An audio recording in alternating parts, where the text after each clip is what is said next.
మీ ఎలాంటి వ్యాపార ప్రకటనలకైనా వెంటనే మా ఛానల్ సంప్రదించండి. ప్రస్తుతం మనతో పాటు ప్రముఖ ఆధ్యాత్మికవేత్త వేదిక్ ఆస్ట్రాలజర్ గోనుగంట్ల సురేష్ బాబు గారు ఉన్నారు. సో గురువు గారితో మాట్లాడేద్దాం. నమస్కారం గురుగారు. ఓం గం గణపతయే నమః. స్వర్ణలక్ష్మి నమస్తే అస్తు. పరబ్రహ్మ స్వరూపిణి రాజ్యం దేహి ధనం దేహి సర్వకామాంచ దేహి మే. గురుగారు, శ్రీ పరాభవ నామ సంవత్సరంలో వృశ్చిక రాశి వాళ్ళకి ఈ కొత్త సంవత్సరం ఏ విధంగా ఉండబోతుంది? ఉగాది షడ్రుచుల్లో ఏ రుచి వీళ్ళకి ఎక్కువగా తగలబోతుంది? ఎటువంటి జాగ్రత్తలు సంవత్సరం అంతా తీసుకుంటే బాగుంటుంది? సో మణికంఠ గారు, మీరు అడిగే క్వశ్చన్ చాలా బాగుందండి. ఉగాది పచ్చడితో స్టార్ట్ చేశారు. ముందుగా మనం రాసులకు వెళ్ళే ముందు ఈ యొక్క సంవత్సరం యొక్క మీనింగ్ తెలుసుకుంటే మన టోటల్గా ఓవరాల్ థీమ్ మనకు తెలిసిపోతుంది. ఒక థీమ్, మన మూవీలో థీమ్ మనం చూసుకుంటాం. అదేంటి, ఫిక్షనా లేకుంటే రకరకాలు వస్తున్నాయి కదండి, లేదంటే ఓల్డ్ రాజులకు సంబంధించిన మూవీనా, లేదంటే ఫ్యామిలీ ఓరియంటెడ్ థీమ్ తెలుసుకుంటే మనకి కొంచెం గెస్ పెరుగుతుంది అనమాట. ఫస్ట్ ఈ సంవత్సరాన్ని యొక్క పేరు శ్రీ పరాభవ సంవత్సరం అని పెట్టారు. పరాభవం అంటే మనందరికీ తెలుసు, ఇది కొంచెం పాత మాట. ఇప్పుడున్న వాడికి లాంగ్వేజ్లో చూసుకుంటే అపజయము, అవమానము, అధికార నాశనం అనుకోవాలి, అధికార పతనం, అహంకారం అని చెప్తూ ఉంటారు. మీనింగ్ అంటే పరా అంటే దూరంగా ఉండటం, అభావం, భావం అంటే ఇన్సెక్యూర్గా ఫీల్ అయిపోవటం. అంటే ఈ సంవత్సరం అంతా జనాలు ఎలా ఉండాలంటే మనకి ఇన్ఫీరియారిటీ కాంప్లెక్స్కి దూరంగా ఉండాలి, అభావానికి దూరంగా ఉండాలి, పిరికితనానికి దూరంగా ఉండాలి అని మనకి చెప్తూ ఉంటారు. మనం ఎప్పుడు అభావంగా ఫీల్ అవుతాము, ఎప్పుడు ఇన్సెక్యూర్గా ఫీల్ అవుతాం, ఎప్పుడైతే మనం గిల్టీ పనులు చేస్తూ ఉంటామో, ధర్మానికి వ్యతిరేకంగా వెళ్తూ ఉంటామో, అప్పుడు మనకు తెలవకుండానే మనకి ఇన్ఫీరియారిటీ పెరుగుతూ ఉంటుంది. ఇన్ కేస్ అలాంటి సిచ్యువేషన్లో మనకు తెలుసో తెలవకుండా ఉంటే అది ఒక స్కామ్ లాగా, లేకుంటే ఒక గిల్టీ లాగా బయటికి ఎక్స్పోజ్ అయిపోతుంది. తద్వారా మనలో ఉన్న అపజయం కలుగుతుంది, అహంకారం పోతుంది, తర్వాత మనం ఏమనుకున్న అవమానం, పతనం స్టార్ట్ అవుతుంది. అందుకని ఈ సంవత్సరంలో చాలా జాగ్రత్తగా ఉండాలి. గురుగారు, శ్రీ పరాభవ నామ సంవత్సరంలో వృశ్చిక రాశి వాళ్ళకి ఈ కొత్త సంవత్సరం ఏ విధంగా ఉండబోతుంది? ఉగాది షడ్రుచుల్లో ఏ రుచి వీళ్ళకి ఎక్కువగా తగలబోతుంది? ఎటువంటి జాగ్రత్తలు సంవత్సరం అంతా తీసుకుంటే బాగుంటుందంట? ఫస్ట్ ఉగాది పచ్చడి షడ్రుచుల్లో తీపి, స్వీటెస్ట్గా ఉంటుంది. వీళ్ళకి చాలా బాగుంటుంది. ఇది నేను 3వ సంవత్సరం అండి రాశి ఫలాలు, ఉగాది రాశి ఫలాలు చెప్పటం. 2 సంవత్సరాలు రాశి ఫలాలు చెప్పాను. తర్వాత నాకు చాలా కాల్స్ వస్తాయి. సహజంగా ఈ రాశి ఫలాలని ఎక్కువ మంది కాల్ చేస్తూ ఉంటారు. తర్వాత మంత్లీ ఫలాలు కాల్స్ వస్తూ ఉంటాయి. అంటే ఒక సిరీస్ ఆఫ్ ఫ్లోలో చూసుకుంటే నేను వచ్చిన కొత్తలో 3 years బ్యాక్ వీళ్ళకి అర్ధాష్టమ శని నడుస్తూ ఉంది. చాలా కాల్స్ వచ్చాయి నాకు, చాలా బాధలు పడ్డారు. లాస్ట్ ఇయర్ అది పోయింది. వీళ్ళకి పోయేసి అష్టమ గురువు స్టార్ట్ అయింది. అంటే ఈ 2 గ్రహాలు చాలా ఇంపార్టెంట్. శని, గురు చాలా ఇంపార్టెంట్. శని ఇబ్బంది పెట్టి పాప ఆయన నుంచి రిలీఫ్ వచ్చేసింది మొన్న లాస్ట్ ఇయర్. అదే టైంలో గురు అష్టమంలో పడిపోయారు. ఆ గురువు ఇబ్బంది పెట్టడం స్టార్ట్ చేశారు. అందుకని ఈ రాశి వాళ్ళకి స్వీటెస్ట్గా ఉండబోయే ఇయర్ శ్రీ పరాభవ సంవత్సరం. మనకి బాహుబలిలో ఒక మూవీ ఉంటుంది, మహేష్మతి ఊపిరి పీల్చుకో, బాహుబలి వచ్చేసాడు అన్నట్లు ఈ పరాభవ సంవత్సరం వీళ్ళకి ఊపిరి పీల్చుకునే అవకాశం వస్తుంది. చాలా బాగా ఒక మంచి లైఫ్లో ఒక బ్రేక్ త్రూ వచ్చే ఇయర్ రాసి పెట్టుకోండి. ఎందుకంటే నేను 3 years, ఇది 3వ సంవత్సరం రాశి ఫలాలు చెప్పటం. చాలా ఎన్ని కాల్స్ వచ్చి ఉంటాయి, నాకు చాలా కాల్స్ వస్తాయి. నా వ్యూస్ వచ్చేటప్పటికి సుమారు 10 లక్షల పైన మినిమం యూట్యూబ్లో ఉంటాయి. మినిమం అవి తర్వాత ఇన్స్టాల్ ఇవన్నీ రీల్స్ వేసుకుంటే 40-50 lakh ఈజీగా వస్తుంది. కాల్స్ చాలా వస్తాయి. రియల్ టైంలో ఉన్న లాస్ట్ 3 years కాల్స్ డేటా నాకు చూసుకుంటే దేనివల్ల ఎలా కాల్స్ వచ్చి అనాలిసిస్ చేసుకుంటే నాకున్న రిపోర్ట్, మన హర్షులు ఇచ్చిన జ్ఞానాన్ని దీన్ని కంబైన్ చేసుకుంటే హార్వర్డ్ కేస్ స్టడీ లాగా ఓ పక్క తీరి మహర్షులు ఇచ్చిన జ్ఞానాన్ని రియల్ టైంలో కేస్ స్టడీని పట్టుకొని చూసుకుంటే వీళ్ళు ఊపిరి పీల్చుకొని చాలా బెస్ట్ టైంలోకి ఎంటర్ అవుతున్నారని రాసి పెట్టుకోండి. ఖచ్చితంగా ఉంటుంది ఇది. తర్వాత శ్రీ పరాభవ సంవత్సరాలు ముందులో ఉన్న నక్షత్రాలు చూసుకుంటే విశాఖ 4వ పాదం, అనురాధ 1, 2, 3, 4 పాదాలు, జ్యేష్ఠ 1, 2, 3, 4 పాదాలంతా వృశ్చిక రాశిలో ఉంటారు. పేరు బలం కనుక చూసుకుంటే వీళ్ళకి తో, నా, నీ, ను, నేను, యా, ఈ, యు అనే లెటర్స్ అంతా ఉంటుంది. మనకి ఆదాయం, వ్యయం, రాజ్యపూజ అవమానాలు చూసుకుంటే వీళ్ళకి ఆదాయం 11 చూడండి, సూపర్ ఆదాయం. 11 అంటే చాలా చాలా హెవీ అమౌంట్స్లో వీళ్ళకి ఫండ్స్ వచ్చే అవకాశం ఎక్కువగా ఉంటుంది. వ్యయం 5, పెద్ద కమిట్మెంట్లు ఉండవు. అంటే ఇంతకుముందు వాళ్ళు పాపం ఇప్పటిదాకా చాలా సింపుల్గా హంబుల్గా ఉండటం వచ్చారు. ఈ శని వల్ల అయితేనేం, గురువు వల్ల అయితేనేం మంది సర్దుకొని సడన్గా మనీ వచ్చేటప్పటికి వీళ్ళు ఉన్న ఈ మినిమం లైఫ్ స్టైల్కి ఎక్కువ ఫండ్స్ వచ్చేటప్పటికి ఆ లావిష్టనం లేకపోవడంతో ఖర్చు పెట్టుకుంటారు. డబ్బులు ఉన్నాయి, ఏం చేద్దామని ఆలోచిస్తూ ఉంటారు. ఇలాంటి పరిస్థితి ఉంటుంది. రాజ్యపూజ్యం 2, అవమానం 6. వీళ్ళకి కొంచెం ఫస్ట్ 6 monthsలో కొంచెం ఇన్సల్ట్స్ ఎక్కువగా ఉంటాయి. తర్వాత అయితే ఈ అవమానం కూడా పోతుంది. నార్మల్ అయిపోతుందని గమనించుకోవాలి. తర్వాత ఉన్న గ్రహస్థితిని బట్టి మనం చూసుకుంటే ఎలా ఉంటుంది అంటే, ఒకటి గురువు వల్ల వీళ్ళకి గురువు వీళ్ళకి 5వ స్థానంలో ఉండటంతో ఒక్క విషయంలో ఈ రాశి వాళ్ళు చాలా జాగ్రత్తగా ఉండాలి. 5వ స్థానంలో శని 5వ స్థానంలో 5వ స్థానంలో శని ఉంటే ఎక్కువగా ఓవర్ ఎడిక్షన్స్ అయ్యే అవకాశం ఎక్కువగా ఉంటుంది. అంటే అనవసరమైన వాటికి డబ్బులు ఖర్చు పెట్టే అవకాశం ఎక్కువగా ఉంటుంది. అనవసరమైన పనులు చేసి భవిష్యత్తులో ఇబ్బందులు పడే అవకాశం ఎక్కువగా ఉంటుంది. అయితే అది ఎవరి చేతిలో ఉందంటే మీ చేతిలోనే ఉంటుంది, అంతే కదండి. పని చేసేది మీ డెసిషన్ కదా, దాన్ని ఎవరెవరినో బ్లేమ్ చేసేది అయితే అవకాశం ఉండదు. మనకేం చెప్తుంటే కార్యహాని, మనస్తాపం, హీన స్త్రీ సంభోగ సంతాప అని చెప్తారు.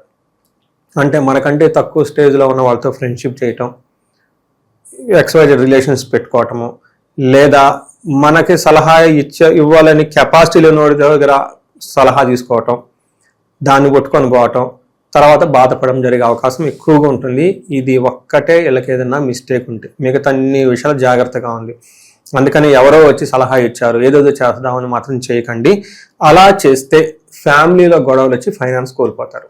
గుర్తుపెట్టుకోండి, వృశ్చిక రాశి వాళ్ళు మీరు లాస్ట్ 3 years ఎన్ని స్ట్రగుల్ పడుతున్నారో నాకు తెలుసు. ఈ సంవత్సరం గోచార రీత్యా చూసుకుంటే అనవసరమైన పరిచయాలు పెట్టుకొని, అనవసరమైన ఈ డబ్బులు ఖర్చు పెట్టుకొని చేయటం వల్ల మీకేం జరుగుతుంది అంటే ఫ్యామిలీలో గొడవలు వచ్చేసే అవకాశం ఎక్కువగా ఉంటుంది, ధనాన్ని కోల్పోయే అవకాశం ఎక్కువగా ఉంటుంది. సో ఇది రిజల్ట్ అయితే ఇది అవుట్పుట్, ఇది ఇన్పుట్ అయితే అది అవుట్పుట్. అందుకని మీరు తెలివితేటలుగా ఉండి ఇన్పుట్ని క్లోజ్ చేసుకోండి.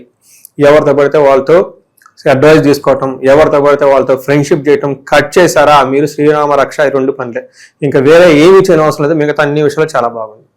గురువు వీళ్ళకి జూన్ వరకు అంటే మనకు పుష్కరాలు స్టార్ట్ అవుతుంది. June 2 గురువు మారుతుంటే పుష్కరాలు, గోదావరి పుష్కరాలు స్టార్ట్ అవుతాయి. ఈ పుష్కరాల ముందు గురువు వీళ్ళకి అష్టమంలో ఉండటంతో చాలా మంది నా క్లయింట్స్కి ఎవరైతే NRL ఉన్నారో లేదంటే MNC కంపెనీలో చేస్తూ ఉంటారో, అష్టమ గురువు వీళ్ళ వల్ల ఏమవుతుందంటే వీళ్ళకున్న మేనేజ్మెంట్ స్కిల్స్ ఉపయోగం లేకుండా పోతుంది. వీళ్ళకున్న హ్యూజ్ ఎక్స్పీరియన్స్ ఉపయోగం లేకుండా పోతుంది. ఏదో వీళ్ళకి సంబంధం లేని పనుల్లో ఉండటం, ఆ ఉన్న టాలెంట్ని దాన్ని వాడే అవకాశం వీళ్ళకి రాకపోవటం, ఏదో చేయాలి కాబట్టి చేయాలి అన్న ఒక అసంతృప్తి అయితే వీళ్ళకి చాలా మందికి ఆల్రెడీ ఉందండి. అయితే మనీ ప్రకారంగా బాగుంటుంది, ఎడ్యుకేషన్ ప్రకారంగా అంత కంఫర్టబుల్, ప్రోగ్రెస్ బాగానే ఉంటుంది. ఈ ఒక్క విషయంలో బాగుండదు. అయితే 9వ మారటంతో గోదావరి పుష్కరాలు స్టార్ట్ అవడంతో దశ మారిపోతుంది. అప్పుడు ఏమవుతుందంటే మనకి అర్ధ స్వకులాచార, గృహలాభ, సుఖ భోజనం, నిత్య స్త్రీ జన సంపర్క, నవమస్తే భవేద్ గురువు అంటారు. 9వ స్థానంలో కనుక గురువు ఉంటే ఏమవుతుందంట, ధనం బాగుంటుంది, ఇంటికి సంబంధించిన ఆచార వ్యవహారాలను బాగా పాటిస్తారు, చక్కగా మంచి ఫుడ్ తిని ఎంజాయ్ చేస్తూ ఉంటారు, నిత్య స్త్రీ జన సంపర్కం అంటే చుట్టూ లేడీస్ వాళ్ళంతా ఉండేసి వాళ్ళతో బాగా ఇంటరాక్ట్ అవ్వేసి ఒక లవ్లీగా ముందుకెళ్ళిపోతూ ఉంటారు. ఇన్ కేస్ లేడీస్ వాళ్ళు కూడా వాళ్ళ చుట్టూ జెంట్స్ ఎవరైతే ఇంట్లో కానీ బయట కానీ ఉంటారో వాళ్ళతో బాగా మమేకం అయిపోయేసి ఒక మంచి ఒక కన్స్ట్రక్టివ్గా చాలా చక్కగా సపోర్టివ్గా ఎన్విరాన్మెంట్ అంతా ఉండుకొని ముందుకెళ్ళిపోయే అవకాశం ఎక్కువగా ఉంటుందని గమనించాలి. ఈ ప్రకారంగా మనం చూసుకుంటే గురువు కానివ్వండి, తర్వాత శని కానివ్వండి, కొంచెం ఇబ్బందులు పెడుతున్నా, ఓవరాల్గా మంచి చేస్తున్నారని గమనించుకోవాలి. రాహు 4వ స్థానంలో ఉండటంతో ఒక్క విషయంలో జాగ్రత్తగా ఉండాలి. గమన కార్య విఘ్నం, ఏదైనా కనుక ట్రావెల్ చేస్తూ ఉంటే ఆటంకాలు వచ్చే అవకాశం ఎక్కువగా ఉంది. వీళ్ళకి సంవత్సరం టర్నింగ్ పాయింట్ అంటే ఏం చెప్తారు? టర్నింగ్ పాయింట్ అంటే గురువు మారుతుండటంతో మహాభాగ్య యోగం పట్టుకుంటుంది. అప్పటిదాకా ఉన్న వీళ్ళ లైఫ్ నెక్స్ట్ లెవెల్కి ఖచ్చితంగా వెళ్ళిపోతుంది. ఇదే టర్నింగ్ పాయింట్. రెండో టర్నింగ్ పాయింట్ అంటే వీళ్ళకి అనవసరమైన వేస్ట్ పీపుల్ ఉన్నారు కాబట్టి వాళ్ళందరినీ కట్ చేసుకోవాల్సిన బాధ్యత వీళ్ళ మీద ఉంది. అది వాళ్ళకి ఎలా తెలిసింది? ఈ వీడియో చూడటమే వాళ్ళకి టర్నింగ్ పాయింట్. అది రెండోది చిత్త భ్రంశం, ఇంటికి సంబంధించిన వ్యవహారాల్లో అనవసరమైన అపోహలకు అవి గురయ్యే అవకాశం ఎక్కువ ఉంటుందని గమనించుకోవాలి. But it's all illusions, nothing reality. But ఓవరాల్గా చూసుకుంటే, ఇన్ సమరీ చూసుకుంటే, జూన్ వరకు కొంచెం ఇబ్బందుల్లో ఉన్న, జూన్ నుంచి వీళ్ళకి చాలా చాలా బాగుంటుంది. రెండోది వీళ్ళ చుట్టూ అనవసరమైన వాళ్ళు చేరి వీళ్ళని ఇబ్బంది పెట్టి గురి చేసే అవకాశం ఎక్కువగా ఉంటుంది.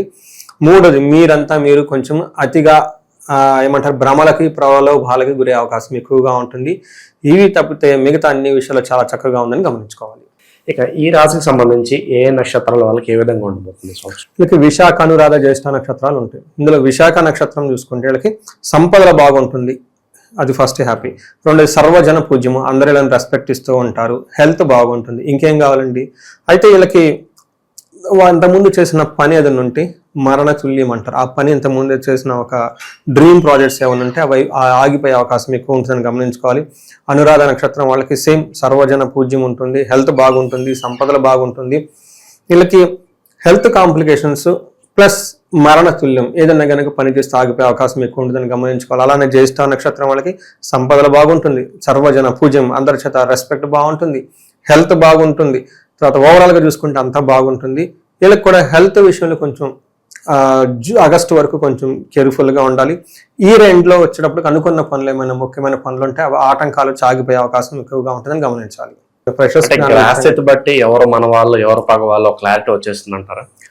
విషయం పోతే మైండ్ లోకి వెళ్ళిపోతుందండి. అందుకని మరి రాశి ఫలాలు ఎందుకు గుళ్ళలో చెప్పమన్నారు, ఎందుకన్నారు, ఇది వినటమే వాళ్ళకి సీక్రెట్ తెలిసిపోయింది కదా. ఓ నాకు ఇలా పాజిటివ్ పాయింట్స్ ఉన్నాయి, ఇలా నెగిటివ్ పాయింట్స్ ఉన్నాయి, ఇలా జాగ్రత్తగా ఉండాలని అని ఎప్పుడైతే ఆ మైండ్లోకి వెళ్ళిపోతుందో దానివల్ల రాబోయే సిచ్యువేషన్ మైండ్ ఆటోమేటిక్గా ప్రిపేర్ అయి ఉంటుంది. రెండోది అది ఇన్ కేసు ఏదైనా ఇన్సిడెంట్ జరిగినా కానీ ఇది ఆల్రెడీ తెలుసు కదా ఇందులో ఏముంది అని రికవరీ చాలా ఫాస్ట్ వెళ్ళిపోతారు, ముందుకెళ్ళిపోతారు. అసలు ఇప్పుడు వీళ్ళు చూడలేదు అనుకోండి రాశి ఫలాలు ఏమవుతుంది, చిన్న చిన్న వాటికి కూడా బాధపడుతూ ఉంటారు. ఇప్పుడు మనం చూసుకున్న పుష్కరాల ముందు కొంచెం ఉద్యోగంలో స్లోగా ఉంటుంది, తర్వాత బాగుంటుంది, ఈలో పేషెన్సీగా ఉంటారు. So that is the beauty of astrology. ఇది తెలుసుకోవటమే రెండో బిగ్గెస్ట్ సీక్రెట్. ఇప్పుడు మనకి వీళ్ళ చుట్టూ అనవసరంగా ఇన్సల్ట్ చేసే వాళ్ళంతా ఉంటారు, వాళ్ళ దగ్గరికి పోవటం ఎందుకు, జాగ్రత్తగా ఉండాలని ముందుగా ప్రికాషన్స్గా ఉన్నారనుకోండి తెలిసిపోతుంది. ఇక ఈ సంవత్సరం విశేషంగా ఎటువంటి పరిహారాలు దైవారాధనలో ఉంటే విశేషంగా వెనకాల్సి వస్తుంది? వీళ్ళకి ప్రతి ఒక్కరికి స్వర్ణలక్ష్మి విశేష హోమం చేసుకుంటే కొత్తగా వచ్చే మనీ ఫ్లో, వీళ్ళకి సోర్సెస్ ఆఫ్ ఇన్కమ్ చాలా బాగుంటుంది. అలానే ఎవరైనా కనుక ఇబ్బందులు పెడుతూ ఉంటే మన్యు పాశుపత అభిషేకం చేసుకుంటే శత్రు నాశనం, వీళ్ళ దగ్గరికి ఎవరు శత్రులు రారు. మూడోది అన్యోన్యంగా ఉండటానికి అన్యోన్య దాంపత్య పాశుపత అభిషేకం చేసుకుంటూ ఉంటే చాలా బాగుంటుంది. ఇది కాకుండా ఇండివిజువల్గా వాళ్ళ యొక్క జాతకాన్ని చూపించుకుంటూ ఉంటే వాళ్ళ యొక్క బ్లాక్స్, కెరీర్కి గ్రోత్కి ఎక్కడైనా బ్లాక్స్ ఉన్నాయా, హర్డిల్స్ ఉన్నాయా అవి తెలుసుకొని వాటిని మన శాపాలు లేదంటే మనకు దోషాలు అంటారు అవి ఏమైనా ఉంటే క్లీన్ చేసేసుకుంటే, చిన్న చిన్న రెమెడీలు చేసుకుంటే లైఫ్ అనేది 10 ముందుకెళ్తూ ఉంటుందండి. ఈ రాశి వాళ్ళకి అష్టైశ్వర్యాలు కలగాలి, భోగాలు భాగ్యంగా ఉండాలి, ఇష్టసిద్ధి, అనుకున్న పనన్నీ తక్షణమే వీళ్ళకి అన్ని కార్యం అనేది నెరవేరాలి, అలా నేచర్ సపోర్ట్ ఇవ్వాలి, దేవతలందరూ వీళ్ళకి సపోర్ట్ ఇవ్వాలని చెప్పేసి మనం శ్రీ పరాభావన సంవత్సరం ఉగాది సందర్భంగా వీళ్ళందరినీ కోరుకుందామండి. ఓవరాల్గా ఈ రాశి వాళ్ళందరికీ ఈ కొత్త సంవత్సరం ఏ విధంగా ఉండబోతుందో మంచి విశ్లేషణ అందించారు. ధన్యవాదాలు. ధన్యవాదాలండి.